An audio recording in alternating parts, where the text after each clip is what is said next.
Vamos abrir as nossas Bíblias, dando sequência ao nosso estudo no livro dos Salmos, nos cânticos de romagem.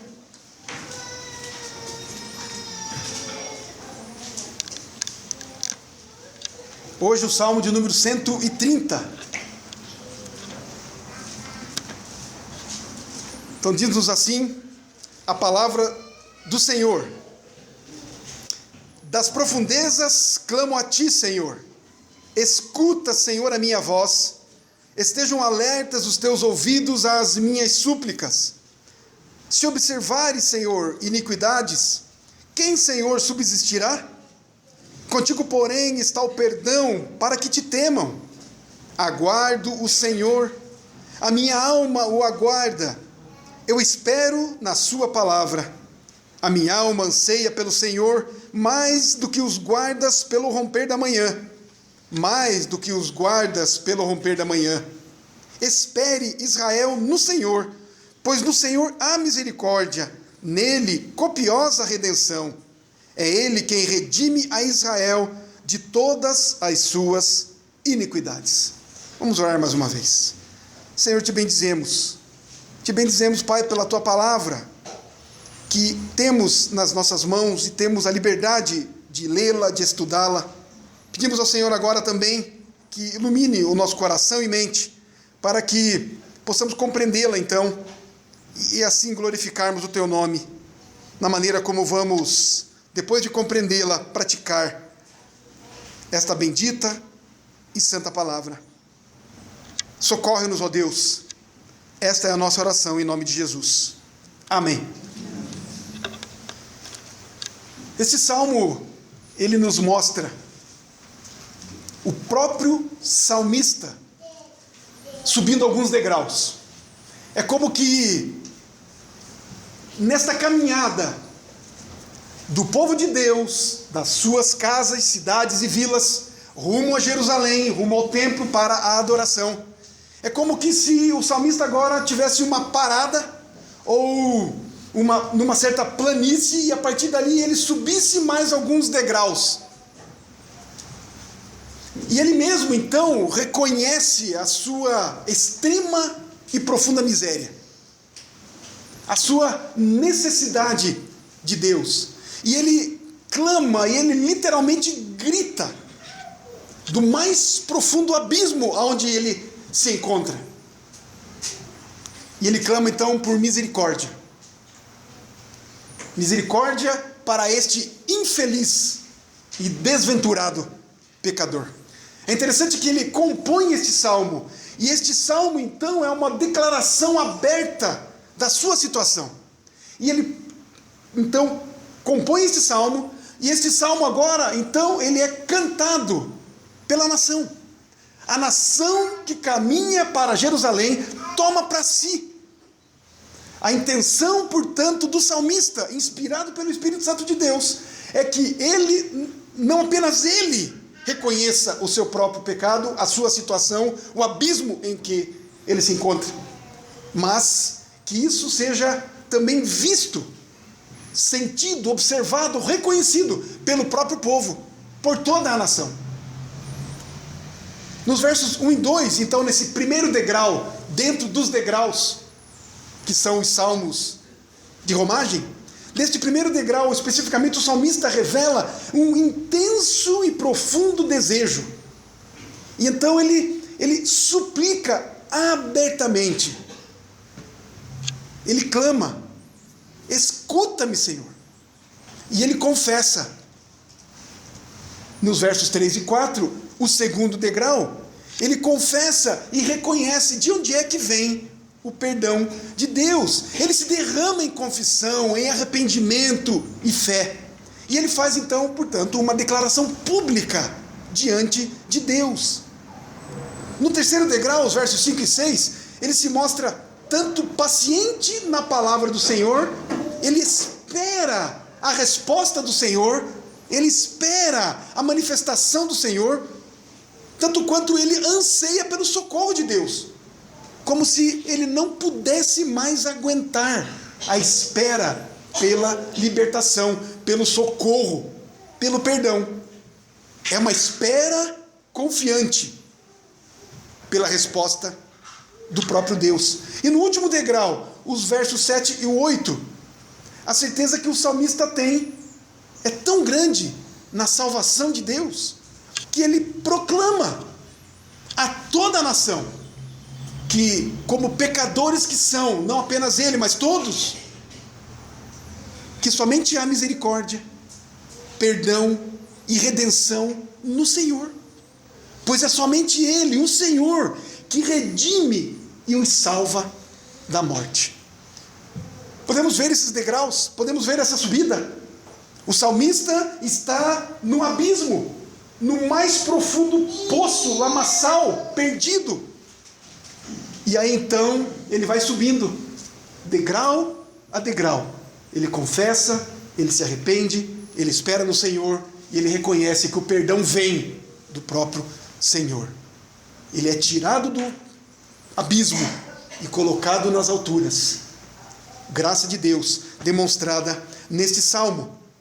É o que nós vamos poder ver agora, passo a passo, verso a verso, o que mais nós podemos aprender, nos aprofundando um pouco mais nestas palavras inspiradas pelo Espírito Santo do Senhor a este salmista, a este compositor, que nós não sabemos quem é, não é declarado o nome dele, e tampouco nos dá alguma ideia de quando foi escrito, em que situação, em que ocasião este salmo foi escrito. Mas ele começa então dizendo assim: das profundezas clamo a ti, Senhor. Essa é a declaração do salmista. É assim que ele se vê. Ele se encontra no mais profundo abismo, perdido, sem escape, sem como sair. Lembram-se de José, quando foi jogado num poço pelos seus irmãos? Não podia sair de lá. Se não fosse o seu irmão Rúben,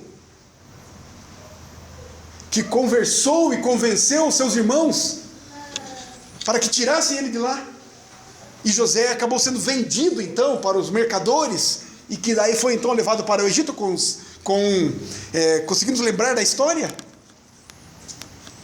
Mas José ali naquela situação esperava a morte. Nós podemos ver outras situações da mesma maneira. Jeremias, em Lamentações capítulo 3 versículo 55, Jeremias escreve o seguinte: da mais profunda cova, Senhor, invoquei o teu nome. Jeremias aqui se lamenta porque ele também fora jogado numa cova, literalmente num buraco, pelos seus irmãos, o povo de Israel. E ele foi jogado nessa cova, tal qual José também fora lançado num buraco, sem motivo, sem causa, sem ele ter pecado. Ele não foi jogado na cova, ou eles não foram, por conta de um pecado pessoal. Mas eles estavam nesse buraco, na cova, no abismo, sem ter como sair de lá. Mas aí nós nos lembramos também de Jonas. Jonas, no capítulo 2 do seu livro, no versículo 2, ele faz essa oração: na minha angústia, clamei ao Senhor, e Ele me respondeu.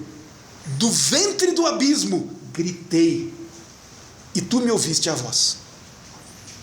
Contrariamente à situação de José e de Jeremias, que estavam nessa situação de desespero, de morte, por conta do pecado dos outros, Jonas estava ali por conta do seu próprio pecado.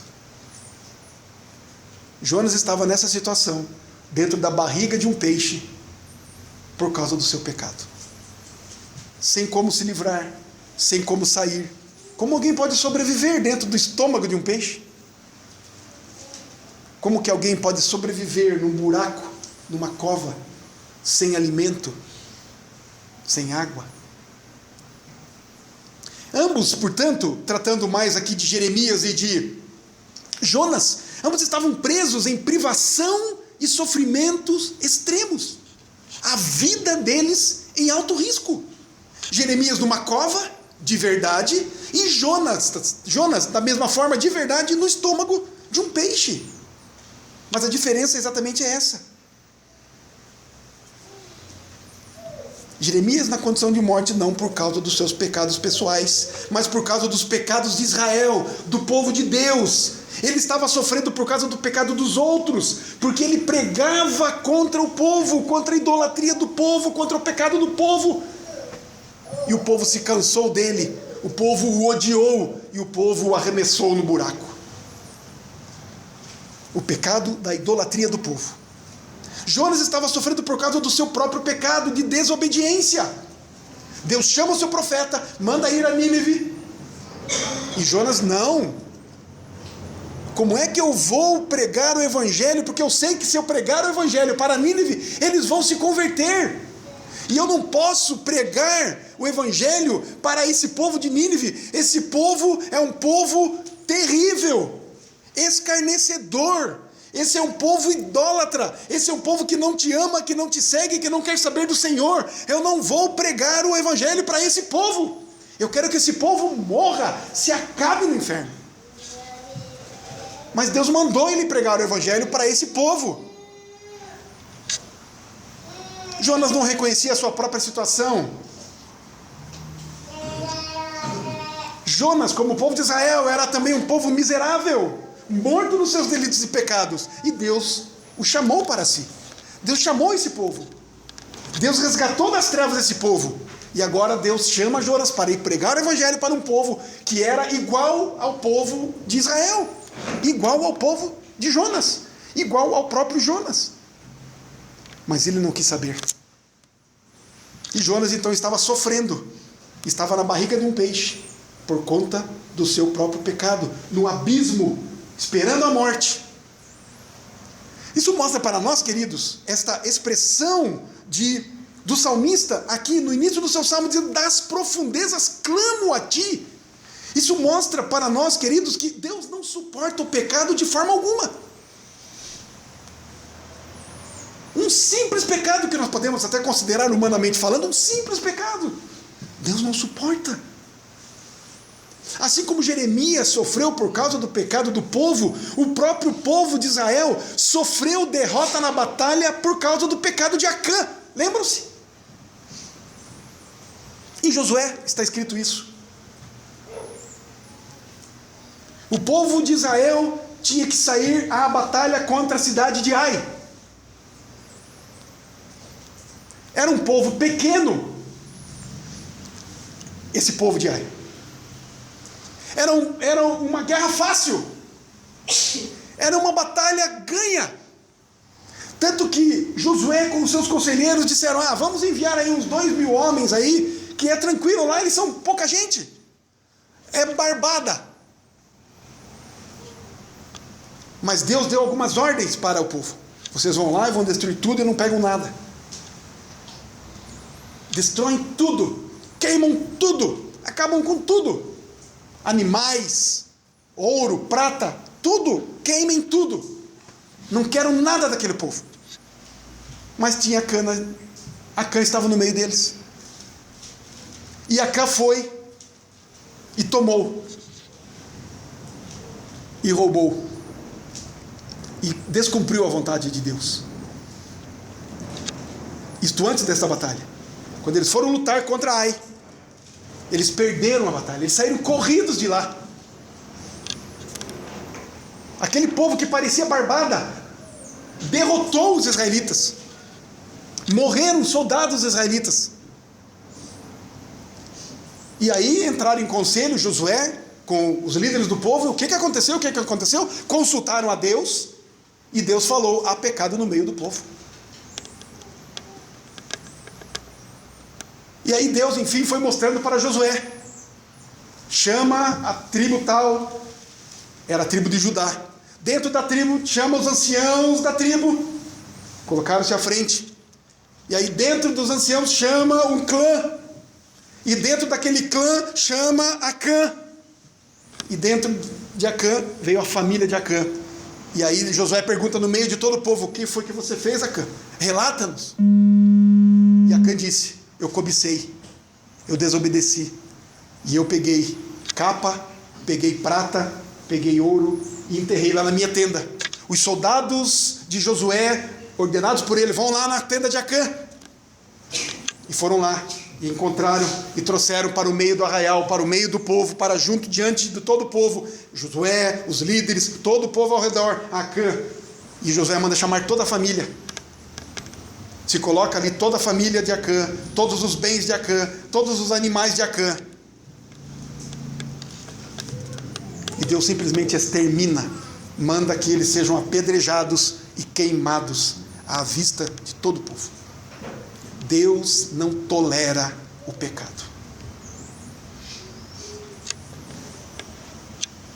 Romanos 6, de 12 a 14, nos diz assim: não reine, portanto, o pecado em vosso corpo mortal, para obedecerdes às suas concupiscências.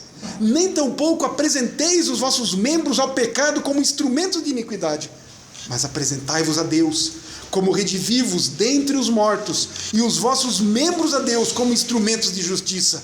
Pois o pecado não terá domínio sobre vós, porquanto não estáis debaixo da lei, mas debaixo da graça. É isso, queridos, que o pecado causa. O pecado causa a morte. O pecado, por um momento, pode causar tristeza. Às vezes, dependendo do pecado, nós podemos pensar assim, causa algum incômodo, algum desconforto, alguma prisão ou falta de liberdade, alguma enfermidade. Mas na verdade, irmãos e irmãs, a Bíblia nos mostra que o pecado causa a morte. E não a morte física simplesmente, mas a morte espiritual, a separação de Deus. Interrompe a nossa comunhão com Deus. E isso é morte. É essa a condição do salmista. O contexto mostra para nós que o salmista estava em pecado, em total desespero, porque ele sabe o que o aguarda. Ele sabe que o pecado o consome, o destrói, o mata. Irmãos e irmãs, nós somos pecadores. A Bíblia diz isso para nós. A Bíblia mostra para nós. Hoje, no tempo de oração silenciosa e de contrição, nós percebemos isso, nós entendemos isso. O presbítero Murilo explicou isso para nós, o que estava escrito em Daniel, capítulo 9. Nós somos pecadores. Esse é um ponto que, mesmo que você ache que não é, mesmo que eu ache que não sou, nós somos. Esse é ponto pacífico. O segundo ponto, reconhecemos isso. Reconhecemos que somos pecadores. Compreendemos que quando pecamos, somos separados de Deus. Isso tem alguma importância para nós? Termos comunhão com Deus, andarmos com Deus, sermos vistos por Deus, sermos cuidados por Deus, amparados por Ele. Isso faz alguma diferença para nós? Ou isso tanto faz? O pecado causa em nós algum desconforto? O pecado causa em nós o sentimento, o entendimento da ausência de Deus? Não termos Deus, não conhecermos a Deus, não andarmos com Deus, isso faz alguma diferença para nós? Isso nos preocupa? O salmista estava desesperado. Olha o que ele diz no versículo 2: escuta, Senhor, a minha voz, estejam alertas os teus ouvidos às minhas súplicas. Ele implorava para que Deus o ouvisse. Ele estava em pecado, ele não tinha saída, ele não tinha como resolver essa situação da ausência de Deus, do desfavor de Deus. Ele não está preocupado no primeiro momento, porque ele não descreve aqui qual era o pecado. Ele não está desesperado porque talvez tenha dito alguma palavra má para algum irmão, para algum amigo, para algum conhecido. Eu destratei alguém, estou desesperado. Não, o desespero dele era por conta que Deus não mais estava olhando para ele, por causa do seu pecado, porque Deus é santo. E Deus é santo e não convive, não compactua, não se relaciona com o pecador desse jeito, com o pecador não arrependido. É por isso que ele clama. O salmista vai ao lugar certo, ao Senhor. Ele reconhece o seu pecado e busca socorro em Deus. Ele grita pelo favor de Deus. Ele suplica por graça. Ele implora por piedade. Ele está desesperado. É o que o pecado faz no coração do crente. Se nós somos crentes, quando pecamos, isso tem que nos acabar por dentro. O pecado nos destrói.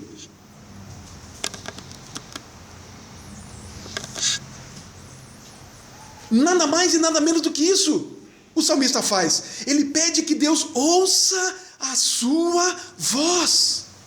Se o Senhor o ouvir, ele está certo de que uma resposta virá. Ele pede a atenção de Deus.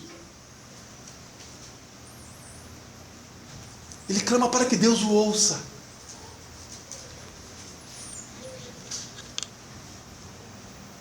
Escuta, Senhor, a minha voz. Estejam alertas os teus ouvidos às minhas súplicas.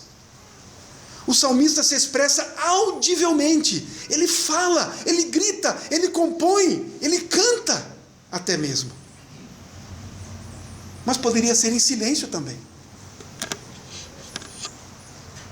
Deus ouve a nossa voz, mesmo quando não expressamos nenhum som. O importante é o desejo do salmista em ser ouvido, em ser notado, em ser considerado, em ser lembrado, e que o Senhor avalie o seu pedido. Escuta, Senhor. Escute a minha voz. Observe o meu desespero. Observemos, queridos, que muito embora o salmista estivesse em consciente pecado, a sua fé suplicava. Apesar de reconhecer-se indigno, ele sabia que Deus cumpre suas promessas por causa do seu próprio caráter.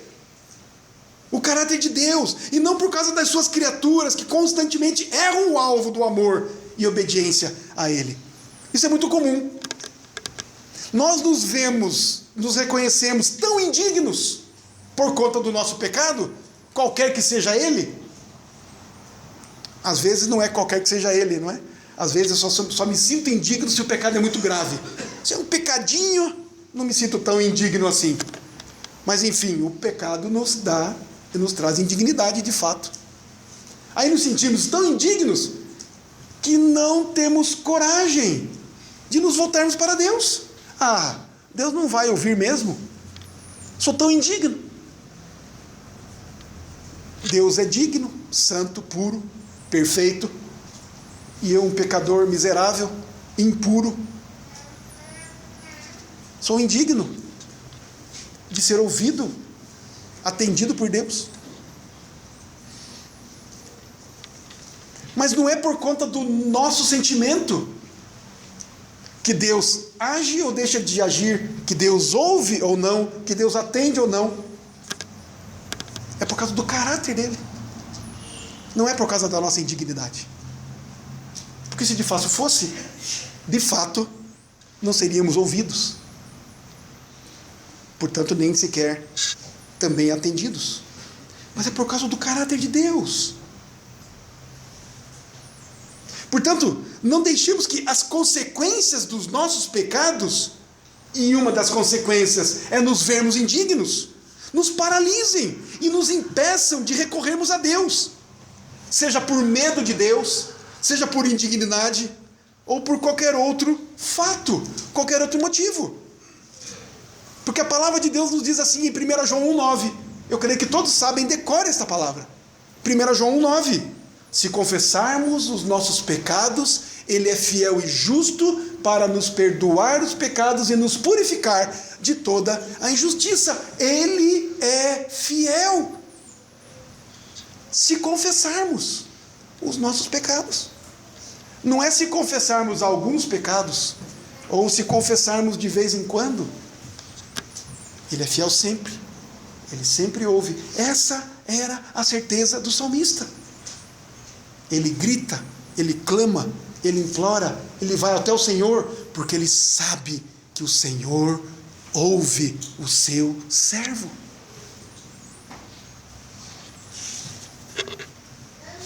Ele tinha plena certeza disso. É por isso que ele segue na sua palavra. Olha o versículo 3. Se observares, Senhor, iniquidades, quem, Senhor, subsistirá? Contigo, porém, está o perdão, para que te temam. Essa era a certeza do salmista. 2 pontos aqui, pelo menos. Primeiro ele fala das iniquidades, e depois ele fala do perdão. A primeira parte: se observares, Senhor, iniquidades, quem, Senhor, subsistirá? Se o Senhor de fato olhar, prestar atenção e focar apenas na nossa iniquidade, transgressão e o nosso pecado, e esquecer-se do seu caráter, das suas promessas, do seu poder, se ele se esquecesse disso, quem é que vai sobreviver? Se Deus olhar apenas para as nossas iniquidades, pecados, quem é que sobrevive? Um pouquinho adiante aí no Salmo 143. Você pode ir aí na sua Bíblia. Salmo 143, olha os versos 1 e 2. Davi diz o seguinte: atende, Senhor, a minha oração, dá ouvidos às minhas súplicas, responde-me segundo a tua fidelidade, segundo a tua justiça. Não entres em juízo com o teu servo, porque à tua vista não há justo nenhum vivente. Não é incrível isso? Como é que Davi sabia dessas coisas? Responde-me, Senhor, segundo a tua fidelidade, segundo a tua justiça, não segundo a minha justiça, porque não há um justo, não há um homem bom, perfeito, nem mulher, nem criança, não há. O versículo 11 ainda do 143 diz assim: vivifica-me, Senhor, por amor do teu nome, por amor da tua justiça, tira da tribulação a minha alma. Vivifica-me, Senhor, não por causa de mim, é por causa do teu nome, é por causa do caráter de Deus. Irmãos e irmãs, quando Deus prometeu nos perdoar e nos salvar, em primeiríssimo lugar, não era por causa de nós, é por causa da sua própria glória, por causa do seu nome. E por causa disso somos beneficiados, somos atingidos.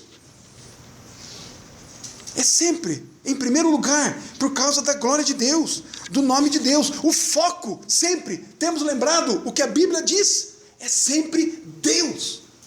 A glória de Deus em primeiro lugar. É o que nos diz aqui, ainda, nesses versos 3 e 4 que nós estamos observando. Mas ainda em Romanos capítulo 3, versos 10 e verso 23, diz assim: como está escrito, não há nenhum justo, nenhum sequer, pois todos pecaram e estão destituídos da glória de Deus. Então, se tem alguém aqui, nesta manhã, que pensa ser bom, ser justo, ser correto diante de Deus, a má notícia é essa: você não é.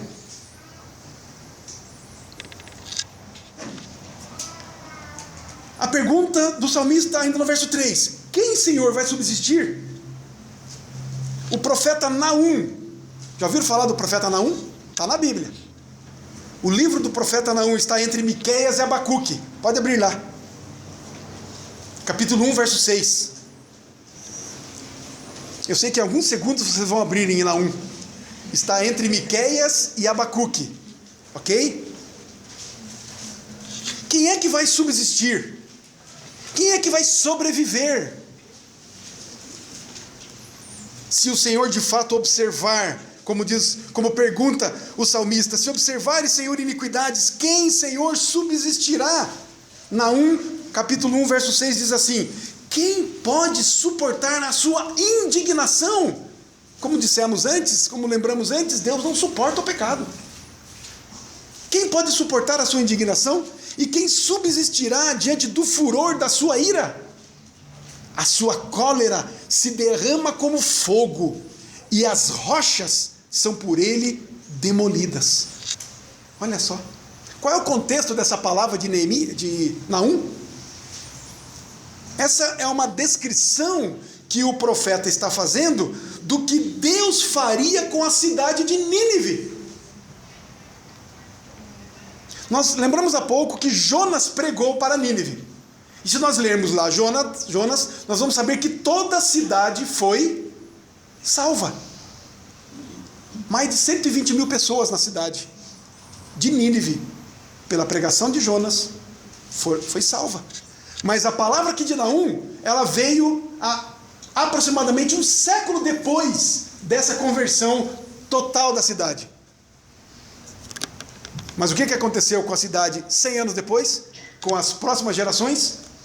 Se desviaram de Deus. Recaíram na idolatria, na violência, na ignorância.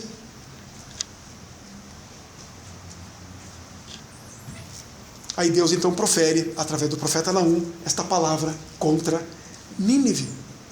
Quem é que pode suportar a indignação do Senhor? Quem que vai subsistir diante do furor da sua ira? A sua cólera se derrama como fogo, e as rochas são por ele demolidas. Irmãos e irmãs, prestem atenção nisso. Se o Deus Criador, soberano, santo e justo, convocasse cada um dos homens e das mulheres para prestar contas dos seus atos pecaminosos, onde é que ele os encontraria? Se as pessoas tivessem que ser julgadas com base apenas nas suas obras, quem poderia responder por si mesmo no tribunal de Deus e esperar ser inocentado e aceito? O salmista se vê nessa condição. Ele não apenas clama por misericórdia, mas confessa como pecador. Ele reconhece que não pode comparecer diante do justo e santo Deus com a sua justiça própria. Ele e nem ninguém. Pois não há quem faça o bem, nenhum sequer. O Deus santo e justo não tolera o pecado e certamente levará a juízo a respeito daqueles pensamentos, palavras e obras que não estão em absoluta conformidade com a sua santa lei. Deus não vai deixar passar. Se não fosse pelo Senhor Jesus, teríamos esperança de subsistir? Ousaríamos comparecer diante do tribunal no dia terrível, no dia da terrível prestação de contas, com base nas nossas obras de justiça? Com base nas nossas boas obras? Até mesmo? O que o salmista, através destas palavras inspiradas, ele nos impulsiona a fazer, é louvarmos a Deus por sua grande misericórdia em nos livrar desse peso e nos mostrar que nós podemos ser aceitos por Ele. Não por causa de nós mesmos e das nossas obras, mas por causa de Cristo. É o versículo 4. Contigo, porém, está o perdão, para que te temam. Contigo quem? O Senhor.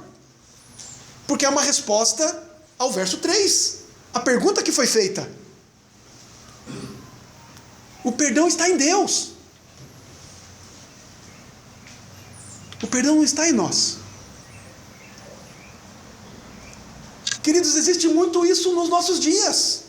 Como já existia nesta época, como existia antes.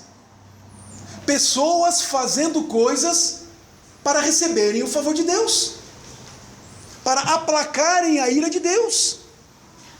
Para diminuírem o peso e o furor de Deus sobre si.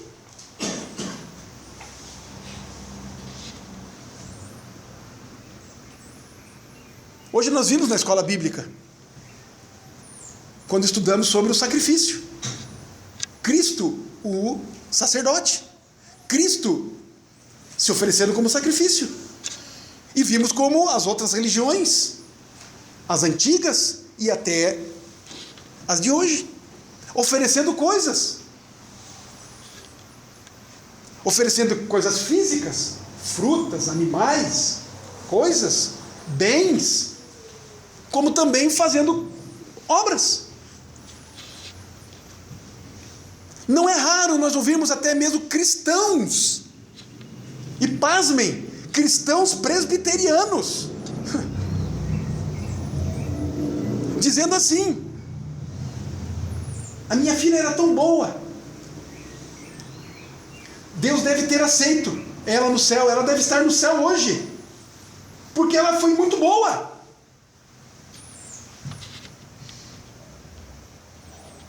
Ouvi isso a semana passada. E como é que você explica isso para uma mãe de mais de 80 anos? Pois foi lá no Vivencial das Oliveiras. É por isso que é importante nós pregarmos o Evangelho, ensinarmos o Evangelho para os crentes. Muitos não sabem. Nasceram na igreja, vivem na igreja, ouvem, leem a Bíblia, mas pensam que para serem aceitos por Deus, precisam fazer boas obras. Era tão boa, Deus a levou porque ela era boa. Ela está no céu porque ela era boa, porque ela fazia boas obras, ela cuidava das pessoas.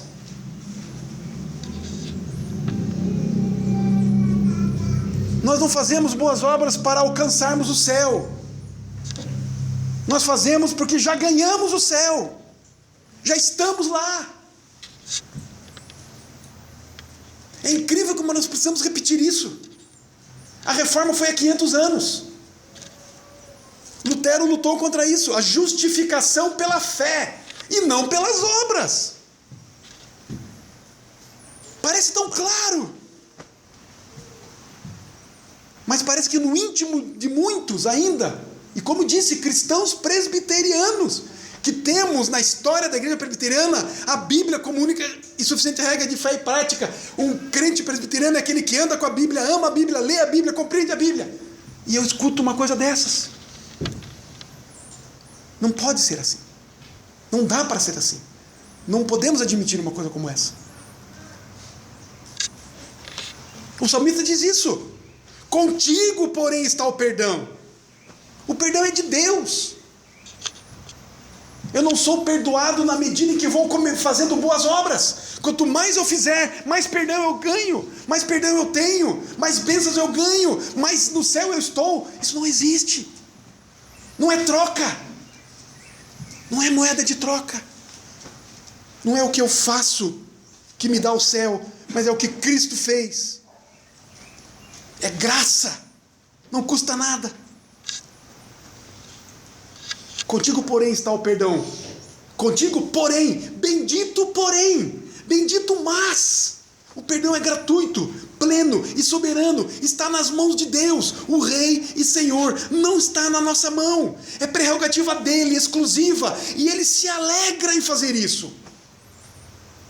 O próprio Senhor Jesus inspira, o Espírito Santo inspira o escritor de Hebreus a dizer isso, a respeito de Cristo. Por causa da alegria que ele estava proposta, suportou a cruz.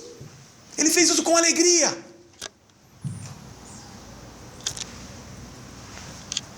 Por isso que Deus se fez carne e habitou entre nós, cheio de graça e misericórdia.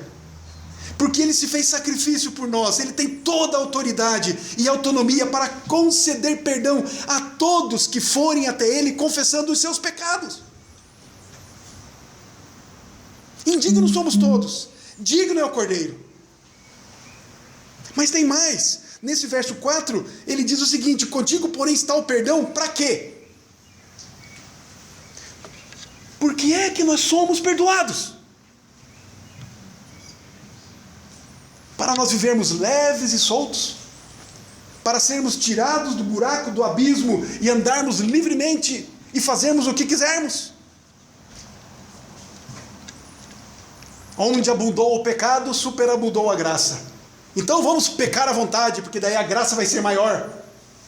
Foi essa pergunta que o próprio Paulo fez e respondeu dizendo: não façam isso, por favor. Não é nada disso. Para que te temam. O perdão, queridos, concedido por Deus, é a raiz da piedade. Nossa piedade. Para a nossa piedade.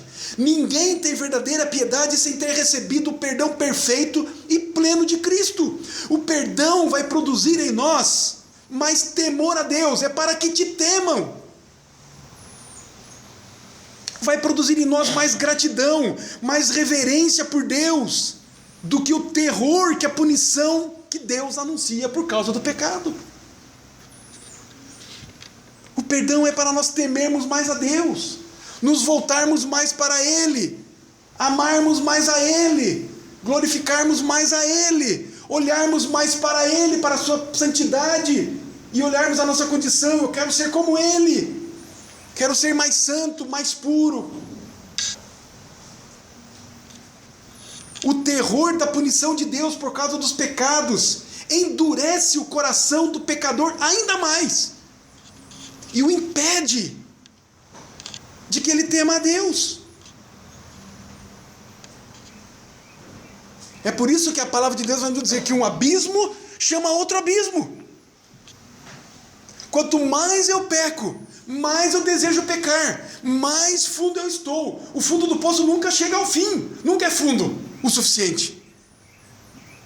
O abismo nunca acaba, o abismo aumenta. O perdão, portanto, queridos, é a manifestação da graça. E por isso, a graça de Deus entra em ação. E é ela que conduz a uma santa consideração por Deus. E um temor de entristecer a Deus. Conseguimos perceber aqui um detalhe? Eu não devo pecar, em primeiríssimo lugar, de novo, olha o foco. Não é por conta do meu sofrimento. Eu não vou pecar, porque se eu pecar, eu vou ser punido. Se eu pecar, eu vou sofrer. Se eu pecar, eu estarei morto. Em primeiríssimo lugar, não é esse o ponto. O primeiro ponto é: se eu pecar, eu vou entristecer a Deus. O nome de Deus vai ser blasfemado por causa dos meus atos. Em primeiríssimo lugar, é a glória de Deus que está em jogo. É como se eu transformasse a luz que eu devo ser, ou transparecer, ou mostrar a luz de Deus, eu vou mostrar as trevas. Mas Deus não é treva. Deus é luz. Mas o que a minha vida mostra? Luz ou trevas? Então, em primeiro lugar, é por causa da glória de Deus. É isso que o grande amor de Deus, quando nos perdoa por Cristo Jesus, através de Cristo Jesus, causa na nossa mente e no nosso coração, deveria causar. Temor de Deus é medo, de fato, por um lado, de entristecer a Deus, de deixar Deus irado. Olha os versos 5 e 6. Aguardo o Senhor, a minha alma o aguarda, eu espero na sua palavra. A minha alma anseia pelo Senhor, mais do que os guardas pelo romper da manhã, mais do que os guardas pelo romper da manhã. O salmista, então, depois de se ver nessa situação desesperadora que o pecado o colocou, e de ver especialmente que a glória de Deus estava sendo maculada por causa da sua vida, por causa dos seus pecados, ele reconhece que a culpa é totalmente sua, e confessa, portanto, as suas iniquidades, e ele clama pelo perdão. Agora é esperar. Veja o Salmo 27. Volte um pouquinho lá. Verso 14 do Salmo 27.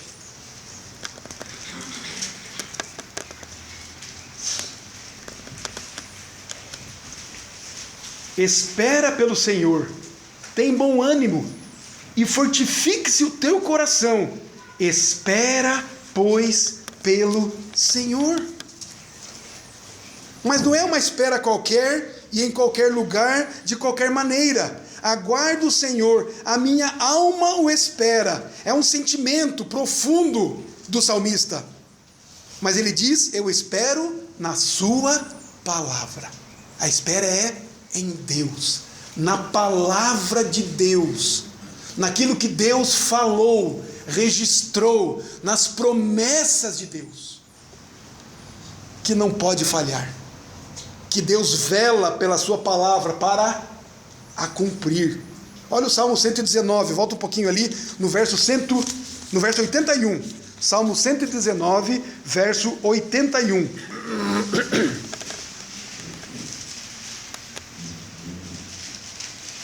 Desfalece-me a alma. É o Salmo 119, verso 81. Desfalece-me a alma, aguardo a tua salvação, porém espero na tua palavra.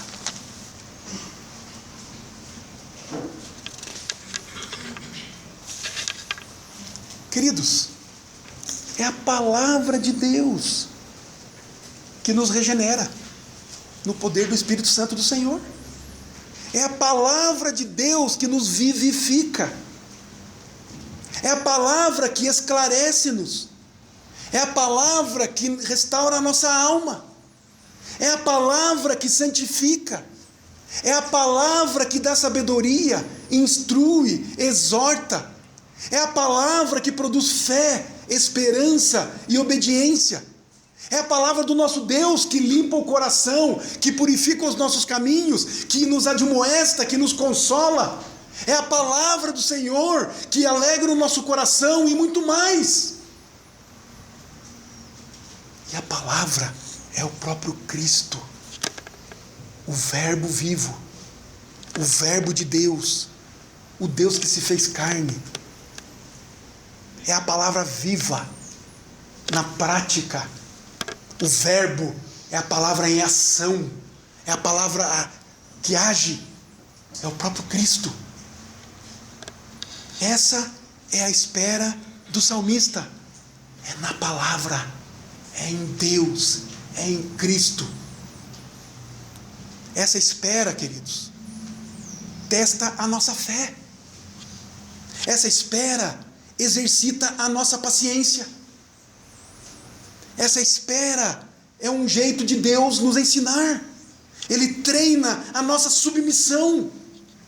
E então, através de tudo isso, essa espera nos conduz a valorizarmos a bênção de Deus. Não é fato isso, queridos? Quando damos um presente, algo para um filho, logo que ele pede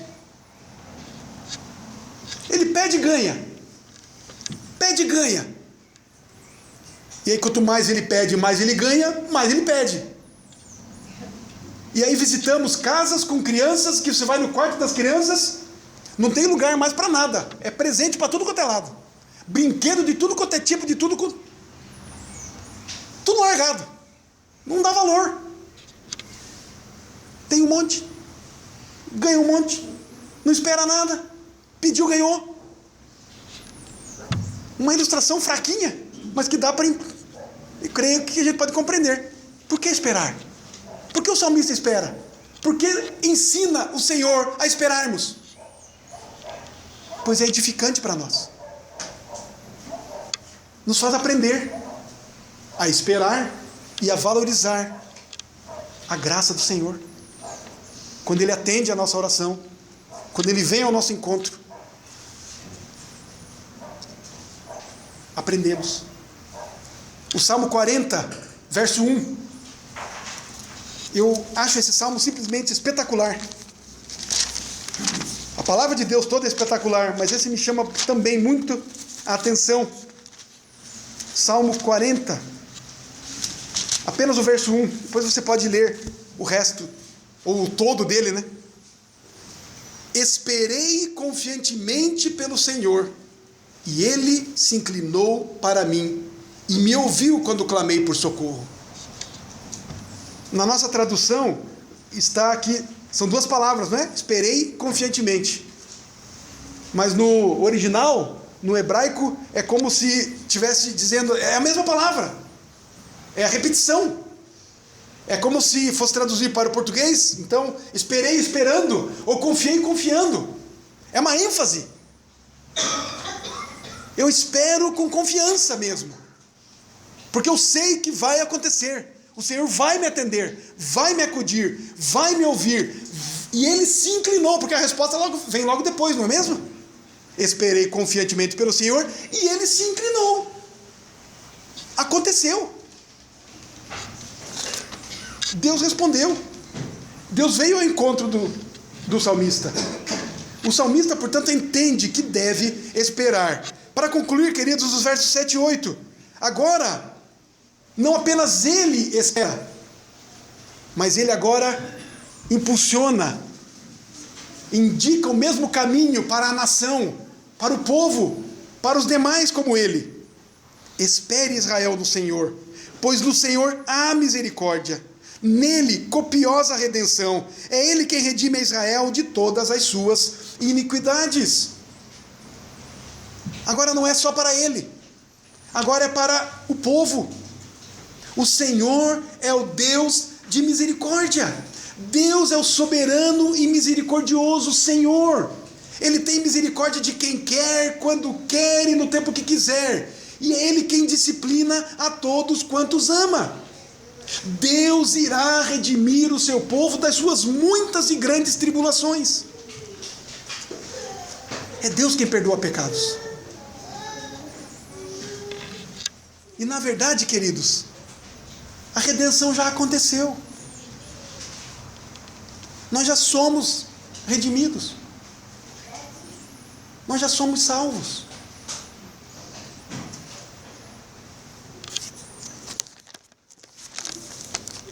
Como é bom termos uma escola bíblica, não é? Porque às vezes temos escola bíblica, não bíblica. Parece incrível, né? Como é que pode ser bíblica se não é bíblica? Mas acontece. Chamam de escola bíblica, mas não explicam a Bíblia. E hoje, pela manhã, então, foi citado um texto na palavra e explicado esse texto, e eu creio que podemos usá-lo novamente para fundamentar aquilo que acabamos de dizer, que a redenção já aconteceu. Romanos capítulo 8, versos 29 e 30. Mostra isso para nós. Romanos 8, 29 e 30. Diz assim: porquanto aos que de antemão conhecerá. Opa, não é isso que está na sua Bíblia? Também na minha não é. Só queria saber se vocês estavam espertos. Porquanto aos que de antemão conheceu. Se eu entendo bem de matemática, isso está no passado, né? Em português, né? É lógico. Porquanto aos que de antemão conheceu, também os predestinou para serem conformes à imagem de seu Filho, a fim de que ele seja o primogênito entre muitos. E aos que predestinou, a esses também chamou. E aos que chamou, a esses também justificou. E aos que justificou, a esses também glorificou. Quando é que nós seremos glorificados? Pergunta aos universitários: quando é que nós seremos glorificados? Nós entendemos que quando Jesus voltar, não é? Nossos corpos vão ressuscitar os mortos, os que estão vivos, não é? Terão os corpos transformados, enfim, seremos todos glorificados. Mas é interessante que o apóstolo Paulo aqui já está dizendo que isso já aconteceu. Não é? A redenção dos filhos de Deus, dos eleitos de Deus, da igreja de Deus, do povo de Deus, de nós que cremos em Cristo Jesus, hoje já aconteceu antes da fundação do mundo. Esquisito, né? Mas é que nós estamos falando sobre Deus, as coisas de Deus, o tempo de Deus. No nosso tempo ainda vai acontecer. A glorificação ainda vai acontecer no nosso tempo. Mas no tempo de Deus, na mente de Deus, no decreto de Deus, já aconteceu. Já somos salvos, estamos glorificados já. A redenção já aconteceu. E por isso, a qualquer momento, Ele pode conceder aos seus escolhidos o pleno benefício da redenção, do perdão. A redenção, salvação, vida plena e eterna estão guardadas com Deus em Cristo. É Ele que distribui, é Ele que dá, é Ele que conhece, é Ele que sabe quem são os seus eleitos. O nosso trabalho é pregar, é anunciar o Evangelho, as boas novas de salvação. São exatamente, queridos, essas coisas profundas de Deus, que são uma grande consolação para todos aqueles que clamam das profundezas pelo perdão misericordioso de Deus. Que grande bênção! O Senhor irá remir não só um indivíduo das suas transgressões, iniquidades e pecados, não só o salmista, não só eu, e não só você, mas todo aquele que se dobrar diante de Cristo e reconhecê-lo como Salvador e Senhor da sua vida. E os eleitos vão fazer isso. Os eleitos de Deus vão reconhecer, vão se dobrar. A graça de Deus vai ser para eles irresistível. Não terão como resistir à graça de Deus. Por fim, então, queridos, o Salmo começou com o pecador nas profundezas do desespero da morte, por causa dos seus pecados. Isso causa em nós também? Ficamos desesperados quando pecamos? Mas o Salmo termina com o salmista reconhecendo a graça amorosa de Deus, favorecendo o culpado com seu misericordioso perdão. Para ele e para todos os que creem. O Israel de Deus, a igreja de Deus, o povo de Deus. Algo interessante, mais um detalhezinho que a gente precisa captar. Querido, se eu não reconheço o meu pecado, mas pela palavra eu já sei, e sabemos aqui, fomos relembrados disso, que somos pecadores, mas eu não reconheço o meu pecado. Se eu não reconheço o meu pecado, eu não vou pedir perdão. Se eu não reconheço. Se eu não reconheço perdão, se eu não reconheço, eu não recebo graça alguma. Eu não confesso, não me arrependo. Eu continuo nos meus pecados.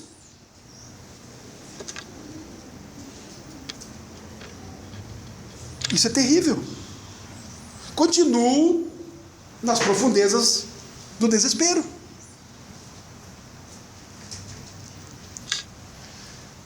Apenas algumas poucas aplicações. Queridos, nada é mais tão restaurador, santificador e consolador que o perdão de Deus.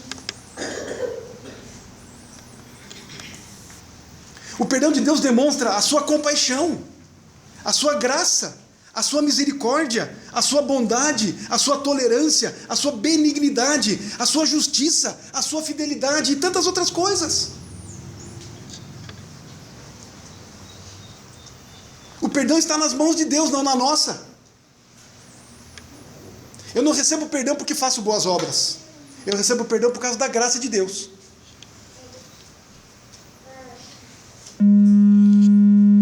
Deus não me perdoa porque quer ver em mim dignidade. Ele sabe que sou indigno. E eu não devo deixar de pedir perdão a Deus por conta da minha indignidade. Porque não depende disso. O perdão de Deus não depende da minha dignidade ou indignidade. O perdão de Deus depende da graça de Deus. Porque indignos somos todos.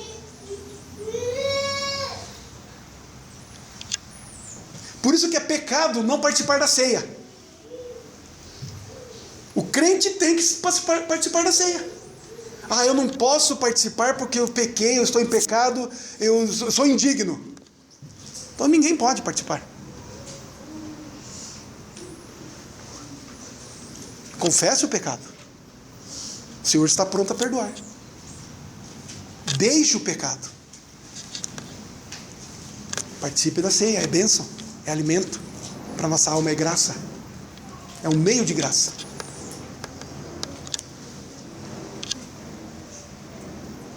O perdão misericordioso de Deus nos concede, portanto, muitos privilégios. Privilégios extraordinários. Alguns aqui eu listei e nós vamos encerrar assim. Primeiro, a permanência em Cristo. O perdão de Deus nos faz permanecer em Cristo. Participar da sua natureza divina. Nos dá acesso a Deus por meio de Cristo. É isso que o perdão faz. Nos permite fazer parte da sua igreja. Termos a Cristo como o nosso pastor, o nosso intercessor. O perdão de Deus nos faz perceber que temos todas as coisas cooperando para o nosso bem. O perdão de Deus nos faz confiar que temos os nossos nomes escritos no livro da vida, como orou no início do culto nosso irmão presbítero Joventino. E que de lá o nosso nome jamais será apagado. O perdão de Deus, conquistado por Cristo na cruz, o seu sacrifício, o sangue derramado e a sua ressurreição, nos faz desfrutar de Deus como o nosso amigo, o nosso Pai, auxílio, escudo, força, glória, o nosso guarda, o nosso guia, a nossa herança, a nossa luz, morada, redentor, o nosso refúgio, o nosso rei, o nosso salvador. O perdão de Deus nos faz reconhecer a nossa eterna reconciliação com Deus, amizade com Deus, desfrutar da presença de Deus, do estar com Deus, do amar a Deus, do ser amado por Deus. O relacionamento pessoal. Foi assim que Deus nos criou. Ele não nos criou para vivermos andantes, errantes, e para vivermos sozinhos por aí. Uma das manifestações da companhia de Deus, da nossa presença em Deus, da nossa intimidade com Deus, é a igreja. É convivermos uns com os outros, filhos de Deus. Percebemos assim a manifestação de Deus, a pessoa de Deus em nós, vivendo em nós e através de nós. Percebemos com a igreja a companhia de Deus. Deus nos deu a igreja. Deus me deu vocês. Deus deu você para Ele, Ele para você. Nós, a igreja, povo. Demonstrando a presença dEle, a vida dEle em nós. Comunhão dEle conosco. Se mostra visivelmente na nossa união. É muito difícil nós imaginarmos, irmãos e irmãs, vivermos fora da igreja e pensarmos que estamos em Deus, que temos Deus, que conhecemos a Deus. Não tenho desejo de estar com o povo de Deus, mas eu tenho Deus. Pelas Escrituras, eu posso afirmar, você não tem Deus. Como não podemos imaginar, como é que nós podemos dizer que temos Deus, se não olhamos a sua palavra, não comemos a sua palavra, não estudamos a sua palavra, não nos apropriamos dessa palavra. Mas eu tenho Deus no meu coração. Você pode ver, eu sou uma pessoa boa, eu acredito em Deus, mas não lê a Bíblia, não tem desejo de alimentar-se da Bíblia, da palavra de Deus, que é o próprio Deus, a palavra viva. Não quero estar com os meus irmãos, não quero ler a Bíblia, não falo com Deus, não oro, não sinto desejo, vontade, não tenho tempo. Deus já sabe tudo mesmo, por que eu vou orar? E de fato Deus sabe. Mas eu desejo, eu busco a Deus em oração. Todas essas coisas o perdão de Deus nos traz, nos mostra. Vivenciarmos verdadeiramente e completa paz espiritual, união permanente com Cristo e gozarmos das delícias da sua presença aqui, hoje, agora, como também na eternidade e portanto para sempre. Que o Senhor Deus nos abençoe, nos dê da sua graça e nos faça de fato crermos nessas coisas, nos apropriarmos dessas verdades, vivermos assim para a glória dele, para a nossa alegria, em nome de Jesus. Amém. Vamos ficar em pé? Vamos cantar esse hino.